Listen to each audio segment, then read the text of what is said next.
The ACC SEC Challenge occurred. They played 16 games against one another, and the SEC won 14 of them.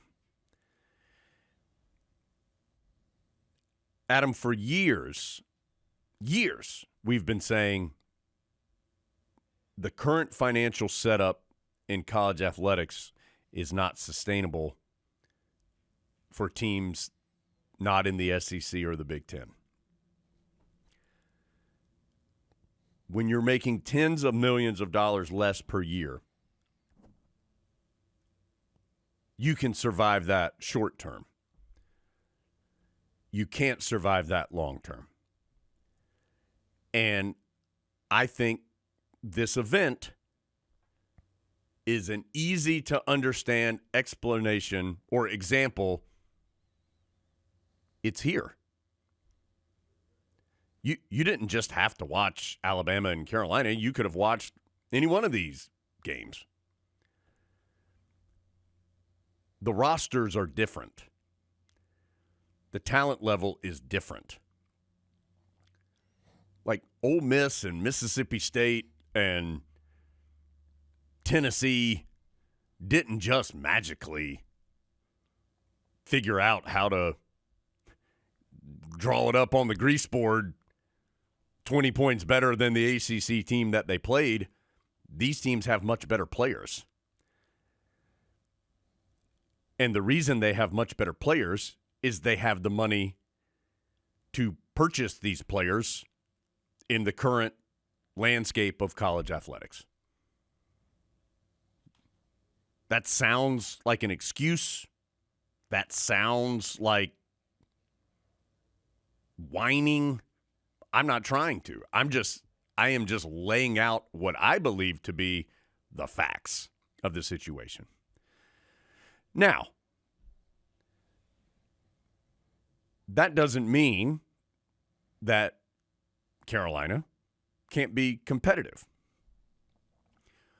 What it does mean, in my opinion, is that the Tar Heels have to figure out both on the small term with this team, which we'll talk about in a little bit, but I think on the much larger picture, that they've got to figure out who they want to be.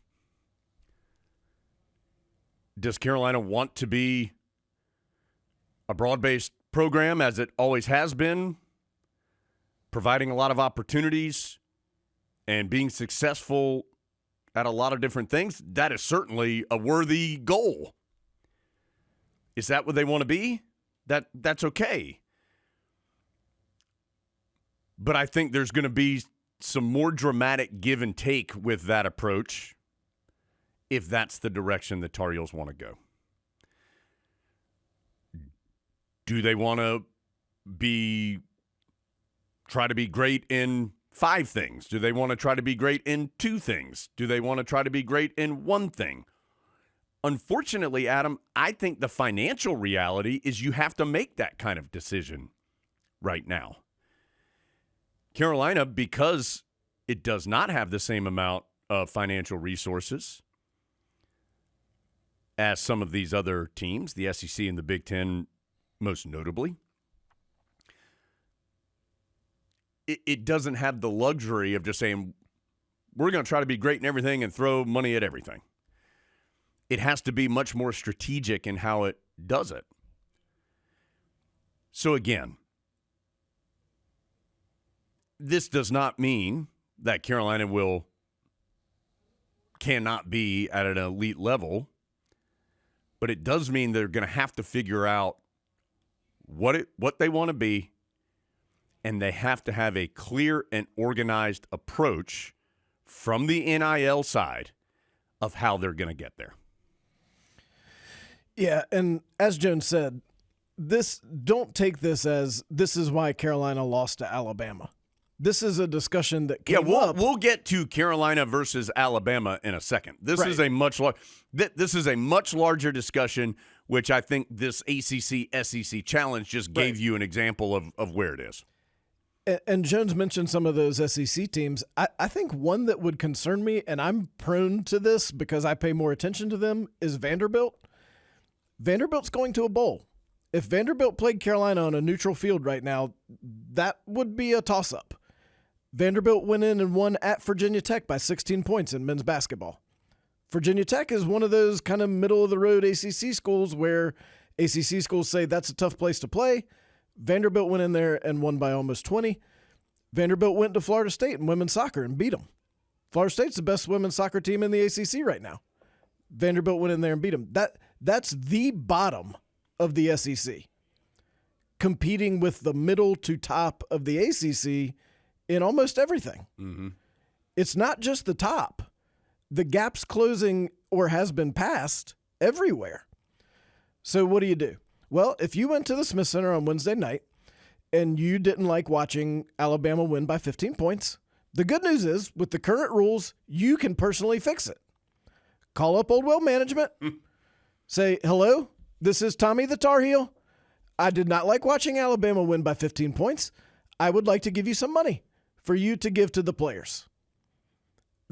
That is the answer. But here's a problem. Alabama also knows that's the answer. And Alabama is willing to pay the players plus whatever else needs to be done. And that could mean lots of different things. But we know that Alabama and Carolina went head-to-head on one significant recruit this summer. I think the offers were fairly similar in all ways except for a couple. And he chose Alabama for those reasons. Are you willing to fundamentally alter the DNA of the program in order to compete? Are you really ready to do that? Are you ready for your team to act like Auburn on the court? Are you ready to do all the things that's required to do to get players? It's not writing handwritten index cards and making sure you call on mama's birthday to make sure you tell her happy birthday. That has nothing to do with getting players anymore. Are you willing to do all the things it takes to get players that enable you to have a competitive advantage, not that determine the outcome, but you have a competitive advantage to win games? That is not something Carolina has done. And remember, if you are willing to do that, you get them win or lose. There's no guarantee you're going to win championships. You'll compete at a level that's not 2-14. You'll compete, but you're going to lose some. And are you still going to be, is that still going to be Carolina basketball to you? What is Carolina basketball to you? Is it straight winning? If it is, good. If that's what Carolina basketball is to you, I have great news. It's so easy to do that right now. If that's not what Carolina basketball is to you, then that is a really hard question. And here's the tricky part. It's not just buying players. It's overall money. Carolina plays Duke every single year, and Duke's generally regarded as having the biggest traveling party in college basketball. Alabama dwarfed Duke in terms of the number of staff they brought. I just want to tell you here's the number of paid employees Alabama lists on their basketball game notes, 17. Auburn lists 16. Carolina lists 13. A significant number of those 13 work in the office doing not necessarily straight basketball things. Right. Alabama brought far more than 17, and this is what they did. I asked someone who knows about this so that I would have more information. Normally, teams take a video signal from us under the bleachers and have a student manager coding it for use after the game. Alabama had 4 people around an extra table under the bleachers with custom racks of equipment they brought with them, and another guy who wanted to sit out in front of the platform for who knows what, and another 1 or 2 on the bench handing instant video to iPads that they brought with them.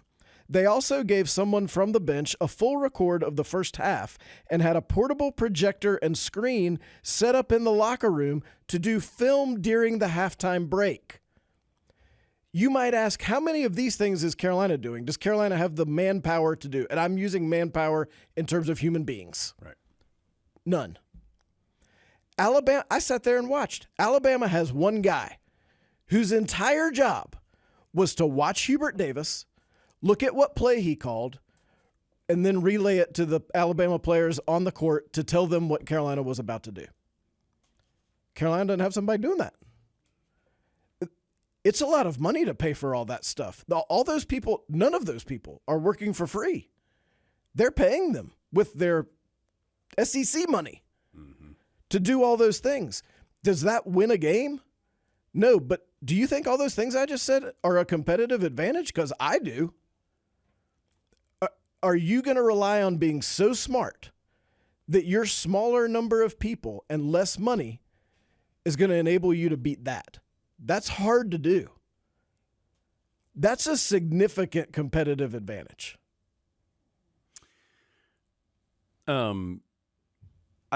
Just a quick moment, because I do want to just recognize how ridiculous the system is currently.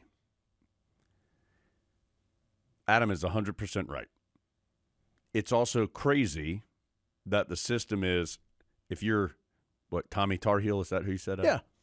Not Tar Heel Tim. That's somebody. That's a different guy. Yeah. He's wearing a foot costume. Totally different. Tommy Tar Heel. You like the Tar Heels? Okay. I need you to buy tickets, park, get to the game on time, even though we're not going to tell you, at least in football, when the game actually is played until at best 2 weeks before it occurs. Make sure you're going out there and buying all the merchandise that we have and are selling. Make sure that you listen to all of our podcasts, which that part you should honestly. Yeah, I mean, that's a treat. That should be occurring anyway. Make sure you do all of that. And, oh, by the way, give me half your salary so I can give it to an 18-year-old to go play basketball or football or whatever. And it's not just at Carolina. That's everywhere, obviously. The fact that that is the system right now is absurd. But it is the system. So, Adam, I go back to, and Bubba Cunningham said this when he was sitting with us earlier this week, when we asked him about the football coach and what data points he would use. And this may not be an exact quote, but part of his answer was find somebody that isn't going to worry about what they don't have. They're going to worry about what they do have and how that can best be used. And, Adam, that's where Carolina is right now. They've got to figure out how can they best leverage what they do have to be successful. The challenge is, right now, for a large majority of student athletes, or at least the ones that you probably are going to need to compete at the highest level, for a large, not all of them, the campus doesn't matter, the arena doesn't matter, the style of play doesn't really matter, the education doesn't matter, the town doesn't matter, the history doesn't matter. One thing matters. And you've got to find a way, if you're Carolina, to both overcome that at some point or in some way. And then also, again, I go back to organize what you do have, deciding what you want to be with what you do have, and then have a very clear plan of attack with the resources you do have to go after it. And it's not easy. I'm not saying it's easy. It's not. But it's vital for Carolina. And I want to make sure people understand, I'm in no way saying that Alabama's cheating. Oh, no. Everybody's doing everybody's doing the same. Alabama has the ability to do more because it has more money. And so you're saying, oh, well, do they just have people giving more money? It really comes back. And this is how I understand it. Maybe I'm wrong. As we've talked about, the Alabama, for example, and all these SEC and Big Ten schools are getting a large amount more from their television contracts. We've talked about this ad nauseum for years. So what does that allow them to do? Because you're saying, well, Jones, Adam, in the current structure, this may change in the near future. In fact, it will change. But in the current structure, Alabama can't just hand a check to one of its players. That isn't allowed. And you're right. But what it does allow them to do is all of that excess money can go to scholarships, can go to facilities, can go to coaching staff, can go to whatever they want it to.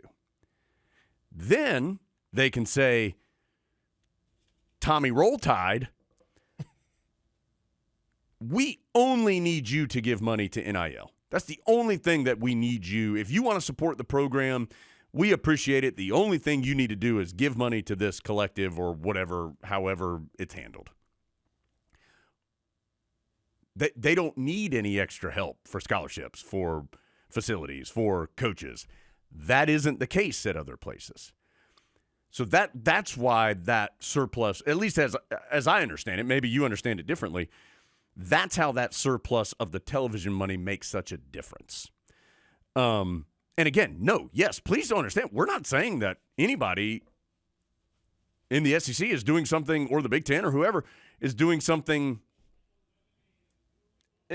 out of bounds as far as the rules there are right now. Because you know why, Adam? There are no rules. And they have more money. That's a fact.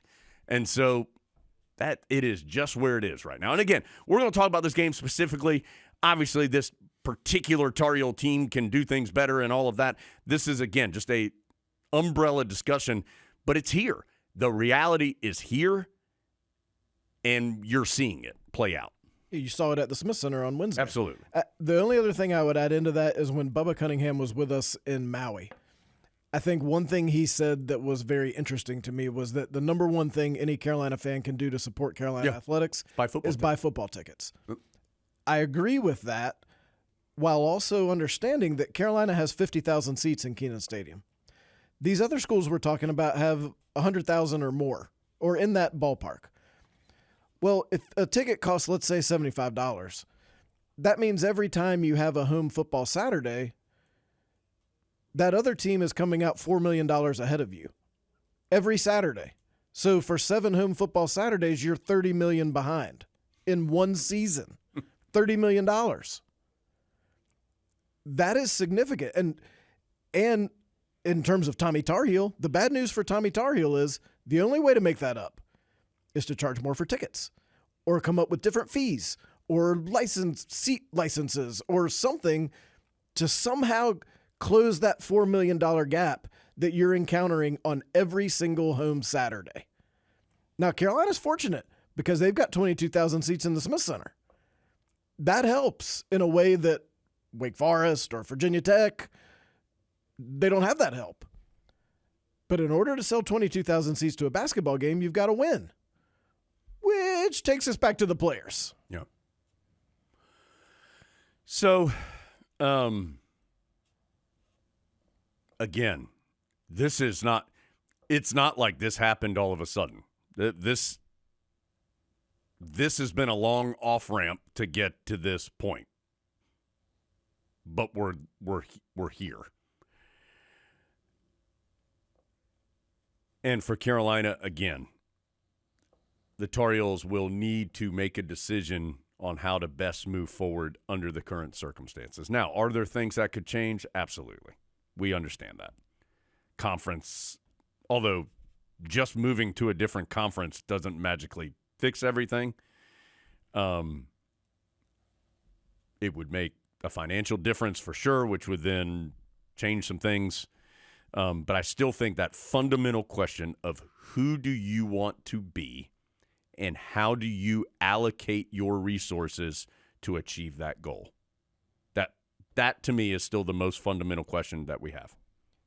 And just moving to another conference doesn't solve that. It just puts you in a new conference with people who answered that question very differently than the way Carolina's always answered it.